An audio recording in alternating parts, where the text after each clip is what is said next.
호산나 찬양대 귀한 찬양 감사합니다. 우리 새해를 주신 하나님을 감사하는 의미에서 함께 힘차게 우리 서로를 향해서 선포했으면 좋겠습니다. 2025년 당신을 향한 하나님의 놀라운 계획이 있습니다. 이렇게 우리 서로에게 선포하겠습니다. 2025년 당신을 향한 하나님의 놀라운 계획이 있습니다. 2025년 우리 상동 성도를 향한 하나님의 놀라운 계획이 있음을 믿으시기를 주님의 이름으로 축원합니다.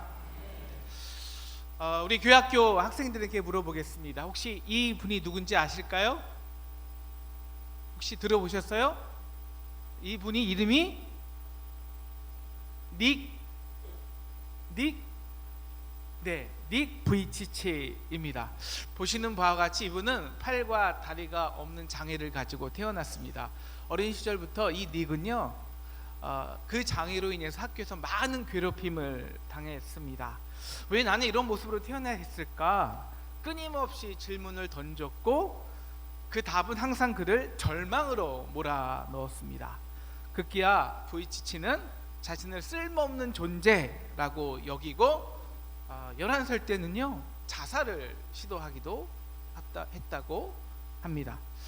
그런 닉에게 부모님은요, 야, 너는 특별한 존재야. 너는 다른 게 아니야. 너는 특별해. 하나님이 너를 향한 놀라운 계획을 가지고 계신다 라는 말을 꾸준히 선포했습니다. 그 사랑이 닉의 마음을 녹이고 15세가 된 어느 날이었습니다. 닉은 요한복음 9장 말씀이 정말 자신에게 확 다가오고 그 가슴에 살았던 경험을 합니다. 9장 3절 말씀이죠. 이 사람이나 그의 부모가 죄를 지은 것이 아니라 그에게 하나님의 일을 나타내게 하려 하심이라. 이 말씀이 확 들어온 거예요. 이 장애는 저주가 아니야. 이거는 하나님의 특별한 계획하심이야. 깨닫기 시작한 겁니다. 그때부터 닉은 그 장애를 부끄러움 여긴 그런 태도를 버리고요, 어떻게 이 장애를 가지고 자신만의 특별한 이야기를 만들까, 이야기를 전달하는 도구로 삼을까 바라보게 되었습니다. 닉은 이렇게 말합니다. 내 장애는 나를 이 세상과 연결하는 축복입니다. 사람들이 나를 보며 절망 속에서도 희망을 발견할 수 있다면 하나님은 나를 특별히 쓰시는 것입니다. 그래서 19세 첫 강연을 시작한 닉은요, 그 후에 Life Without Limbs라는 그 비영리 단체를 설립하였습니다. 그리고 전 세계를 돌아다니며 수천 명이 아니에요, 이제 수억 넘는 모든 사람, 많은 사람들에게 꿈과 희망을 주는 비전의 사람이 되었습니다.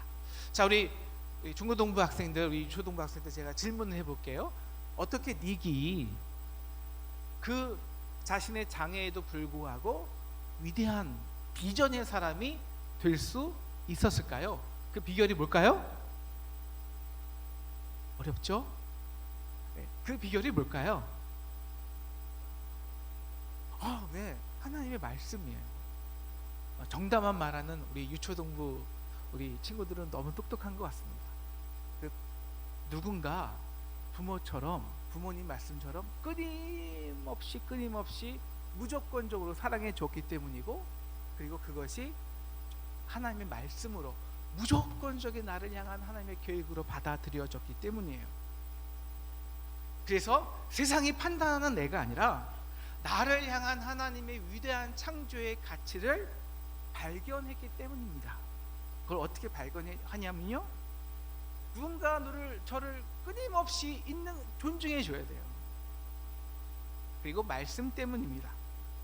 2025년 하나님께서 우리 상동에게 주신 말씀, 여러분이 선택하셨지만 하나님께서 주신 말씀은 누가복음입니다. 누가복음의 핵심 주제는 오늘 여러분이 읽은 19장 10절 말씀입니다. 우리 함께 다 같이 읽겠습니다. 시작. 인자가 온 것은 잃어버린 자를 찾아 구원하려 함이니라.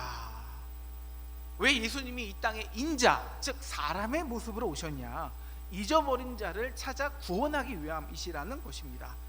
잃어버린 자가 누구일까요? 이 닉 부이치치처럼 그 외모만 판단하는, 그래서 모든 것을 일률적으로 보는 이 세상의 눈으로만 보아서 하나님이 주신 가치를 잃어버린 사람들입니다. 그렇게 많은 사람들이 하나님의 아름다운 형상을 잃었고, 우리 몸의 가치를 잃어버리고, 나의 정체성을 잃어버리고, 그리고 어떤 사람은 부모를 잃고 아들도 잃고 종국에는 생명도 잃습니다. 이 누가복음에는요, 이렇게 잃어버린 자들이 많이 나와요. 대표적인 게 탕자고, 그리고 이 삭개오이죠. 그런데 예수님은 잃어버린 자들을 어떻게 구원하실까요? 바로 찾아서 오십니다. 어떻게요? 인자의 모습으로. 그렇게 우리와 함께 하시면서 우리를 향한 하나님이 창조하신 그 가치를 이렇게 끄집어내시는 거예요. 그렇게, 그리고 이렇게 말씀하시죠. 야, 이거 좀 봐봐. 너는 원래 이런 죄인이 아니었다고. 병악한 자가 아니야. 그까지 팔다리 없다고 해서, 그까지 재물 좀 없다고 해서, 세상의 명예를 잃었다고 해서 너 안에 있는 하나님의 놀라운 계획이 하나도 훼손되지 않았다고. 이것 좀 보라고. 이게 예수님이 우리를 향하신 말씀이에요. 여러분, 삭개오란 이름의 뜻은요, 순결함입니다. 하나님의 순결함의 뜻에는요, 치우치지 않은 정이라는 뜻이 언제나 포함되어 있습니다. 아마 삭개오는요 이렇게 지으셨을 거예요. 우리 하준이는요, 하준이 하나님의 준비하는 자. 희준이는 왜 희준이라 졌을까요? 아마 이 땅의 희망과 하나님의 준비함이 되라. 주인은 주님의 희망? 모르겠습니다. 우리 주원이는 무슨 뜻이에요? 네, 아마 별이는 이 땅의 별과 같은 존재가 되고, 산이는 이 세상의 산과 같은 존재가 되려 해서 아마 지었을 것입니다. 아멘이 없네요. 네, 그렇게 믿으시기 축원합니다. 네. 그런데 그래서 삭개오도요, 야, 너는 이 거친 세상에 살 때 하나님의 순수함으로 정의롭게 살아라고, 그래서 삭개오를 지어진 거예요. 근데 고등학교 때 그의 집이 세금을 주고 못 냈다고 지방 세리에게 어려움을 당하다가 집까지 뺏기게 되었습니다. 아무리 착하게 살아도 인정해주지 않아요. 오히려 돈이 없고 가난하다고, 키가 작다고 사람들이 업신여깁니다. 함부로 취급하죠. 이것이 삭개오에게 깊은 열등감과 상처가 됩니다. 이런 세상에서 순결하고 정의롭게만 살다가는 나는 바보 취급당하고 낙오자가 될 거라고, 사람들이 뭐라 해도 돈 있는 사람들에게는 줄줄 기더라. 세상에서 성공하고 부자만 되면 그 누구도 나를 업신여길 수는 없어. 그리고 그는 확실히 돈을 벌 수 있는 세리가 되기로 마음먹습니다. 그리고 악착같이 동족의 피를 빨아먹으면서도 세리장이 됩니다. 그래서 큰 부자는 되었습니다. 하지만 동시에 많은 것을 잃어버렸습니다. 가장 먼저 잃어버린 것이 무엇일까요? 그의 이름입니다. 순결함과 정의로움입니다. 어느새 그는 세상에서 손가락질 받는 죄인이 되었습니다. 아마 아내의 사랑과 자녀의 존경도 잃어버렸을 것입니다. 동족의 피를 빨아먹는 그 아버지를 누가 존경하겠습니까? 친구와 동족과 민족도 잃어버렸을 것입니다. 그리고 정말 잃어버린 건 그 자신입니다. 삭개오. 이제는 그 어떤 순결함도 정의로움도 남겨있지 않은 채 동네에 손가락질 받는 죄인이 되었습니다. 그런데 그 죄인에게도 예수님의 소문이 들립니다. 여러분, 그 당시 예수님의 별명이 뭔지 아십니까? 예수님은 세리와 죄인의 친구라. 아니, 어떤 자가 하나님의 아들이라고 하는데 나 같은 세리 같은 죄인의 친구가 되어줄 수 있을까? 나 같은 사람도 구원받을 수 있을까? 이제 삭개오는 그 예수님을 보고 싶은 마음이 간절히 생겼습니다. 그런데 항상 무리에 둘러싸여서 나갈 수가 없어요. 제가 유치부 때 배운 노래인데요. 우리 유치부 유초동부 어린이들이 이 노래 아나요? 보고 싶어. 가사를 이 악상을 거의 생각이 안 나네요. 보고 싶어 예수님 얼굴, 그렇지만 키가 작아 보이지 않아. 요새 이 노래 안 배우나 봐요.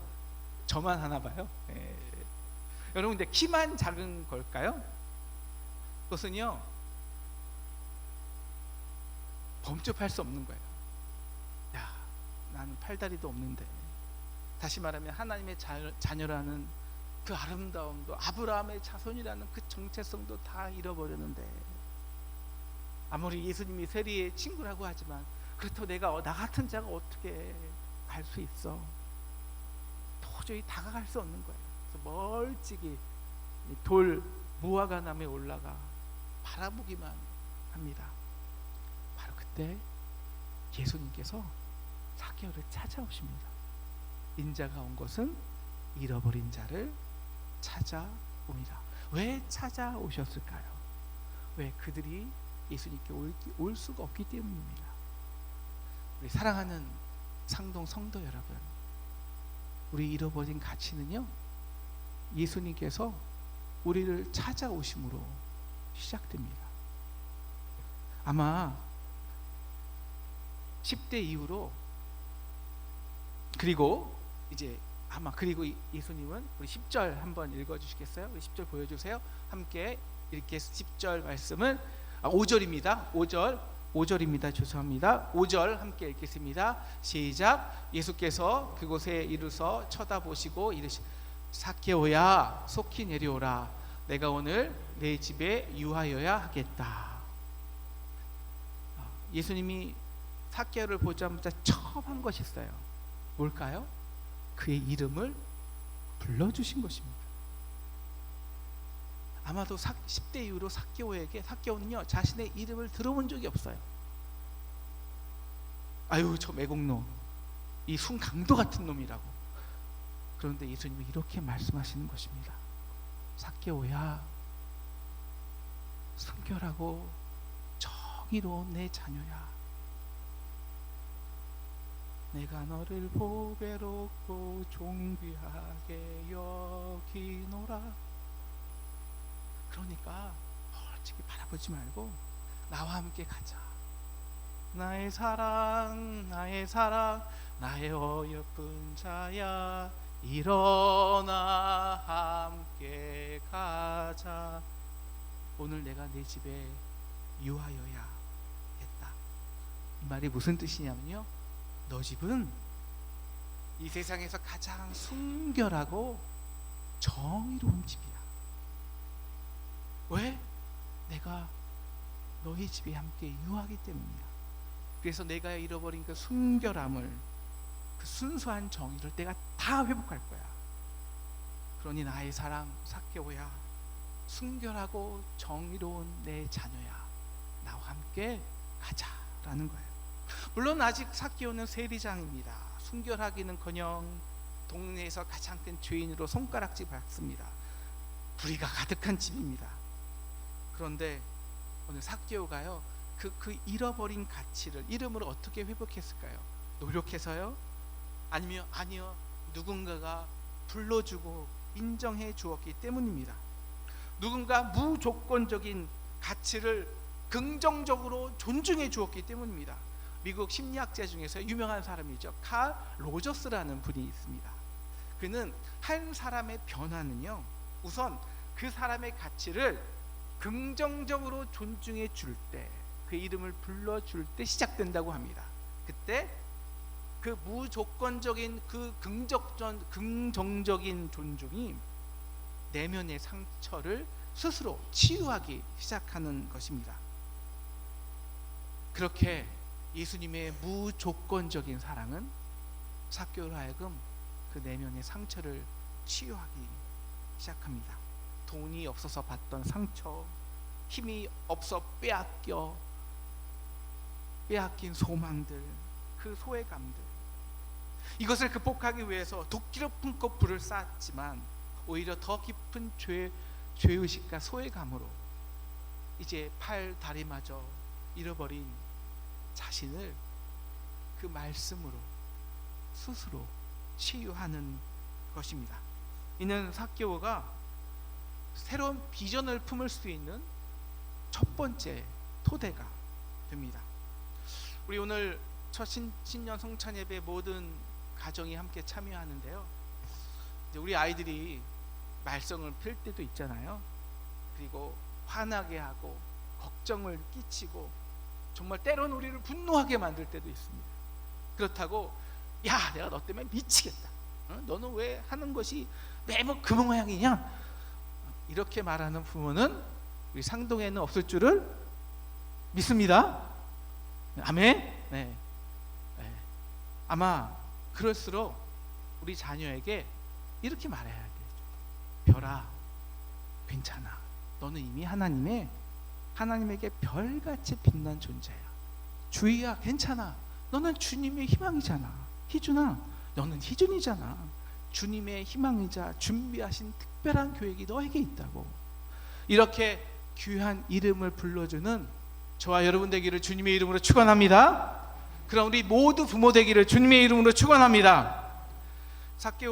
예수님이 삭개오의 이름을 부르고 그의 집에 유하겠다라고 하신 것은 그의 존재 자체가 이미 사랑받고 존중받을 가치가 있음을 선언한 것입니다. 하지만 주님은 말로만 선언하지 않았습니다. 여러분, 유대인에게요, 그 집에 들어가고 유한다는 것, 그와 같이 되어준다는 겁니다. 율법으로 예수님이 그 세리와 똑같은 죄인이 되겠다는 거예요. 7절처럼 예수님께서는 삭개오로 부르시기 위해서 예수님은 죄인의 친구를 하는 모욕을 그 모든 사람에게 당해야 했습니다. 다시 순결하고 정의로운 자녀를 만들기 위해서 예수님께서는 자신의 그 모든 거룩한 신성을 다 포기하시고 십자가에서 가장 낮은 죄인이 되시고 종이 되셔서 정죄받고 죽으셔야 했습니다. 그것이 사랑입니다. 그 놀라운 십자가의 사랑과 공의로 삭개오는 이제 죄인이라는 사회적인 낙인에서 벗어나서 순결하고 정의로운 자녀의 정체성을 회복한 것입니다. 그리고 이 정체성을 회복하자 이 가치에 합당한 비전을 삭개오는 품게 됩니다. 삭개오는 예수님을 만나기 전까지는요, 돈을 최고의 가치로 삼았습니다. 그러나 예수님과 함께 유하며 삭개오라는 진정한 자녀의 정체를 경험하자 이제 그의 소유는, 돈은 이웃을 섬기고 하나님의 정의를 실천하는 도구가 됩니다. 8절 이렇게 말하죠. 주님, 내 소유의 절반을요 내가 가난한 자에게 주겠습니다. 만일 제가 누구의 것을 빼앗으면 제가 네 갑절이나 갚겠습니다. 우리 민수기 5장 7절에 보시면요, 우리가 본래 우리가 남에게 손해를 입히면 거기에 원금의 20%만 5분의 1만 더 갚으면 돼요. 근데 삭개오는요 그 통상의 값에 20배를 더 갚겠다는 것입니다. 이미 삭개오는 자신의 재산의 절반을 가난한 자에게 준 상태입니다. 이 말은요, 이제 삭개오는요 자신의 모든 재물을 그 말에 가장 가난한 자들에게 썼다는 것입니다. 여러분, 그러면 그 말이 어떻게 될까요? 정말 잔치가 일어나지 않겠습니까? 선물 잔치가 일어났겠죠. 그리고 이제 마을 사람들이 삭개오에게 야, 이 강도 같은 놈아 불렀겠습니까? 아니요. 야, 저 원래 삭개오가 그렇구나. 삭개오라고 불렀을 거예요. 순결하고 정의로운 천사 같은 삭개오라고 부르지 않았겠습니까?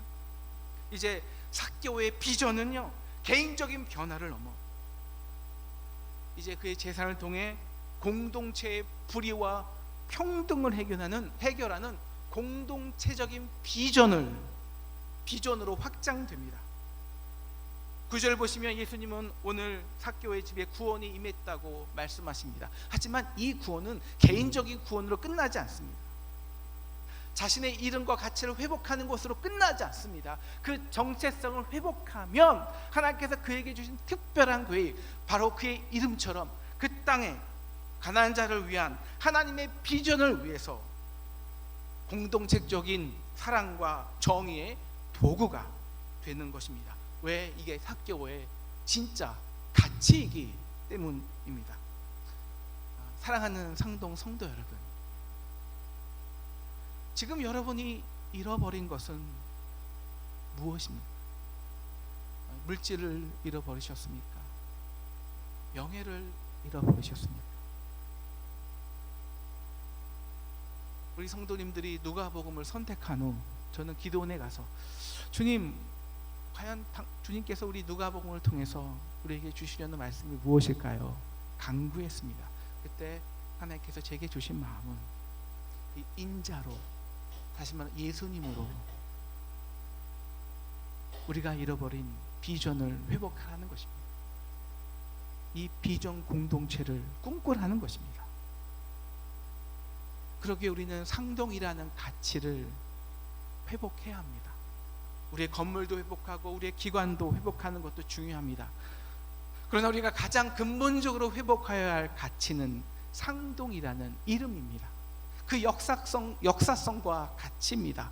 스크랜턴 선교사님의 비전처럼 가난한 자, 포로된 자, 눈먼 자, 눌린 자를 자유롭게 하고 주의 은혜를 해를 전파하는 누가복음 4장 18절의 비전이 우리에게는 먼저 회복되어야 합니다. 어떻게 회복할 수 있을까요? 사랑하는 상동 성도 여러분, 우리의 허물과 연약함에도 우리의 소망은 그분뿐이 없어요. 주님만을 멀찍이라도 바라봅시다.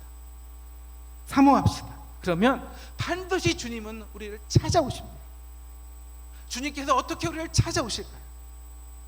우리 닉에게도 또 우리 여러분에게도, 우리 유초동부 아이가 말한 것처럼 언제나 말씀으로 찾아오십니다. 말씀이 육신이 되어 우리 가운데 임하시며 우리에게 주시는 하나님의 말씀은요, 근본적으로 우리를 지명하여 부르시는 하나님의 위대한 초청입니다. 삭개오야, 순결하고 정의로운 우리 모든 상동 성도들아, 2025년 주님은 이 상동에 유하시고 거하시기 위해 이미 말씀으로 오셨습니다.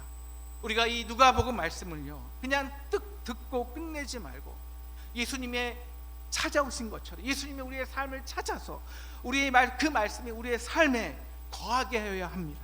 그 말씀이 오늘 예수님처럼 우리 집에, 내 삶에, 우리 가정에, 우리 직장 가운데 거하고 유하고, 그래서 우리가 모시고 살아야 합니다. 이것이 감리교의 속회의 기능입니다. 요한복음 9장 3절, 부모가 지은 죄가 아니라 그에게서 하나님의 일이 나타내게 하려 하심이라. 사랑하는 상동 성도 여러분, 오늘 새벽 기도의 설교였는데요, 여러분의 단점이나 결핍은 하나님의 위대한 일하심의 단초입니다. 계획입니다.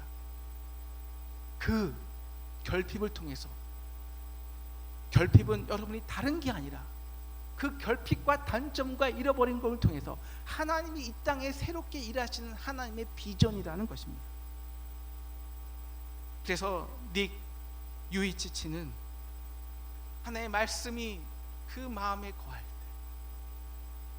그 결핍이 어떻게 위대한 하나님이 쓰시는 비전이 되는지를 경험하였습니다. 사랑하는 상동 성도 여러분, 우리 2025년에는 우리의 모습이 어떠하든지 어떤 상황이든지 나의 사랑 삭개오야, 이 무조건적인 주님의 사랑 앞에, 그 부르심 앞에, 그 지목하고 명하심 앞에 순종하기를 주님의 이름으로 축원합니다. 그 사랑으로 잃었던 것을 회복합시다. 그리고 듣고 끝나지 말고 순종하여 그 말씀을 우리에게 임하게 함으로 우리가 잃었던, 아니 우리 원래 본래의 그 가치를 새롭게 발견하시기를 주님의 이름으로 축원합니다. 여러분, 그럼 우리가 교회에 오는 발걸음이 어떻게 되는지 아세요? 여러분 6절 삭개를 보세요. 여러분 어떤 발걸음으로 오늘 여러분이 오셨습니까? 급히 내려와 삭개가요 즐거워하며 영접하였습니다. 2025년 상동교회에 오는 여러분의 발걸음이 이 기쁨과 즐거움의 발걸음 되기를 주님의 이름으로 축원합니다. 우리는 지금 거친 풍랑 속을 헤치고 있습니다. 우리가 문제만 해결하려고 할 때 우리는 언제나 더 깊은 문제에 빠지게 됩니다. 지금 주님은 우리를 지명하여 부르십니다. 내가 너를 지명하여 불렀나니 너는 내 것이라, 너는 내 것이라, 나는 너의 하나님이라. 내가 너를 보배롭고 존귀하게 여기노라. 너를 사랑하는 내 여호와라. 우리 예수님께서 우리를 지명하여 부르시는 그 무조건적인 긍정의 말씀으로 우리가 잃었던 상동의 가치를 다시 발견하여 순결하고도 정의로운 비전 공동체가 되는 저와 여러분 되시기를 주님의 이름으로 축원합니다. 오늘 말씀 생각하면서 함께 찬양하겠습니다. 나의 안에 거하라.